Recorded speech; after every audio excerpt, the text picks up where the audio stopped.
উত্তরপ্রদেশের প্রয়াগরাজ থেকে গ্রেফতার করা হয়েছে বর্ধমান দক্ষিণের প্রাক্তন তৃণমূল বিধায়ক খোকন দাসকে। ধৃত পূর্বস্থলী উত্তরের প্রাক্তন তৃণমূল বিধায়ক তপন চট্টোপাধ্যায়, চুঁচুড়ার প্রাক্তন তৃণমূল বিধায়ক অসিত মজুমদার পুলিশের জালে। প্রয়াগরাজ থেকে গ্রেফতার করা হয়েছে বর্ধমান দক্ষিণের প্রাক্তন তৃণমূল বিধায়ক খোকন দাসকে গ্রেফতার করা হয়েছে। তার বিরুদ্ধে হুমকি দেওয়ার অভিযোগ রয়েছে, মারধরের অভিযোগ রয়েছে, এরকম একাধিক অভিযোগ রয়েছে তার বিরুদ্ধে, যার ভিত্তিতে তাকে গ্রেফতার করল পুলিশ।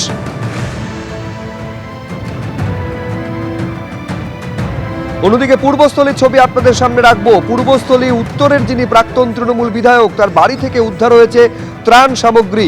গ্রেফতার করা হলো তাকে। প্রাক্তন তৃণমূল বিধায়ক তপন চট্টোপাধ্যায়কে গ্রেফতার করেছে পুলিশ। তৃণমূলের প্রাক্তন বিধায়ককে সঙ্গে নিয়ে আজকে তল্লাশি চালানো হয় পুলিশের তরফে। তৃণমূল নেতার বাড়িতে বিপুল ত্রাণ সামগ্রী উদ্ধার হয়েছে। বাড়ি থেকে উদ্ধার হয়েছে ত্রিপল এবং ফুটবল।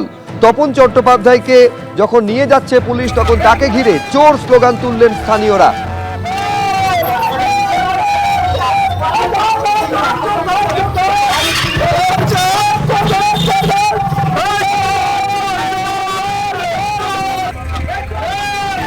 তাকে সঙ্গে নিয়ে যখন পুলিশ তল্লাশি চালায়, তার বাড়িতে প্রচুর পরিমাণে ত্রাণের ত্রিপল উদ্ধার হয় এবং উদ্ধার হয় ফুটবল। দেখছেন ছবি।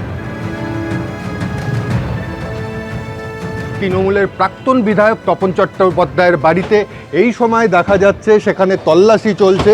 কেন্দ্রীয় বাহিনী রয়েছে, পূর্বস্থলী থানার পুলিশ, সেখান থেকে দেখা যাচ্ছে যে প্রচুর ত্রাণ সামগ্রী উদ্ধার করছে। একবারে তিরপল সেই ছবি দেখাবো যে তার যে বাড়ি, সেই বাড়ির ভিতর থেকে কিন্তু এইভাবে একের পর এক তিরপল সেগুলো কিন্তু দেখা যাচ্ছে। এবং একটু ক্যামেরা পার্সনকে বলবো দেখানোর জন্য যে আমরা দেখতে পাচ্ছি তপন চট্টোপাধ্যায় তিনিও কিন্তু বসে রয়েছেন এবং তার সামনেই কিন্তু এইভাবে একের পর এক তিরপল নিয়ে যাওয়া হচ্ছে। ত্রাণ সামগ্রী পাঠিয়েছিল প্রশাসন, রাজ্য সরকার পাঠিয়েছিল, সেই সময়ে প্রাক্তন বিধায়ক তপন চট্টোপাধ্যায়কে পাঠিয়েছিল, সেই সময় তিনি বিধায়ক ছিলেন, এবং সেগুলো এখানে পাঠানো হয়েছে।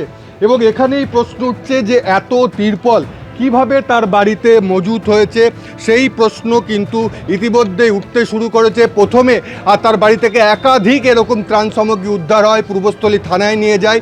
সেখানে জিজ্ঞাসাবাদের পর জানতে পারে তার বাড়ির ভেতরে আরেকটা ঘরের মধ্যে এগুলো লোকানো রয়েছে, এবং এর পরেই পুলিশ এসে সেখানে তল্লাশি চালাচ্ছে। সেই ছবি দেখাবো। পূর্বস্থলী থানা পুলিশ যেমন রয়েছে, একেবারে কেন্দ্রীয় বাহিনী সেখানে ঘিরে রয়েছে পুরো বাড়ি, এবং এই জিনিসপত্র উদ্ধার করা হচ্ছে।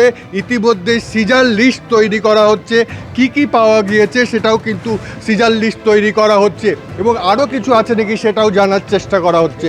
রানা দাস, এবিপি আনন্দ, পূর্ব বর্ধমান। এবারের বিধানসভা নির্বাচনে তাকে প্রার্থী না করায় তপন চট্টোপাধ্যায় তিনি দলের বিরুদ্ধে ক্ষোভ উগরে দিয়েছিলেন। এরপর ভোটের ফলাফলে তৃণমূলের ভরাডুবি হওয়ার পর 3টি পাঁঠা নিয়ে তিনি চলে গেছিলেন মন্দিরে। মনস্কামনা পূরণ হওয়ার জন্য পুজো দিয়েছিলেন তিনি। সেগুলির গলায় ঝোলানো ছিল কাগজ, তাতে নাম লেখা ছিল স্বপন দেবনাথ, রবীন্দ্রনাথ চট্টোপাধ্যায় এবং অরূপ বিশ্বাস। এবিপি আনন্দ, এগিয়ে থাকে, এগিয়ে রাখে।